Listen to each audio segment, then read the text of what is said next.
do no harm, short on details, long on hope and energy. I mean, basically, they found their groove. It seems to really resonate with the base. And Barack Obama in 2008 ran a similar campaign, short on details, long on hope. And I think that's what they have to do. And they just have to be, frankly, more like the Republicans. Stick with a message you think will work and just don't veer from the plan. The problem for the Trump campaign right now is he's veering from the plan. So, Wendy, I guess one of the questions is we've seen some pretty solid momentum for Vice President Harris since she was, elevated to the top of the ticket here, had the convention, seems to be riding, I guess, a pretty nice honeymoon here. If you're former President Donald Trump, what do you do here? I mean, it's like sports. You just make some sports references, right? Like the U.S. Open in a tennis match. You can be ahead, you can be winning, and then boom, a couple games later, the momentum's changed.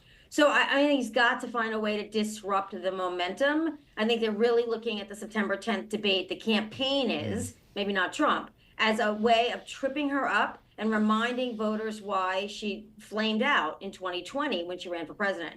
So he's going to have to dig deep and personal against her, particularly that 2020 campaign, and try to knock her off her perch in that debate if he shows up for that debate. And I think this time the script is flipped, and it's much more important for Trump to show up for this debate than Kamala Harris. VP Harris is going to have, along with her running mate, an interview with CNN here.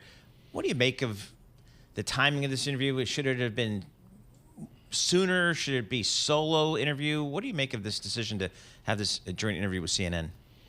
I mean, the fact that they can wait this long just shows you the splintering of the media community. In other words, how, mainstream media has had trouble now really controlling electoral narrative. Okay. And that's exactly what's going on here, is that candidates talk to you when they want, if they want, because they can reach voters, undecided or decided, in so many other ways. And I think this epitomizes that. Having Walt with her is smart. It's a sign of her judgment. She picked him. If people like him, does that soften her theoretically? Perhaps. It's just a smart move. And if she starts to veer in a way that isn't good for the campaign, he'll probably jump in. And I think if he starts to veer, she'll do the same. So this is an interesting thing. This is presenting the team that is the alternative to Trump and Vance. And I think, we'll see how it goes. We'll see how she maintains her composure.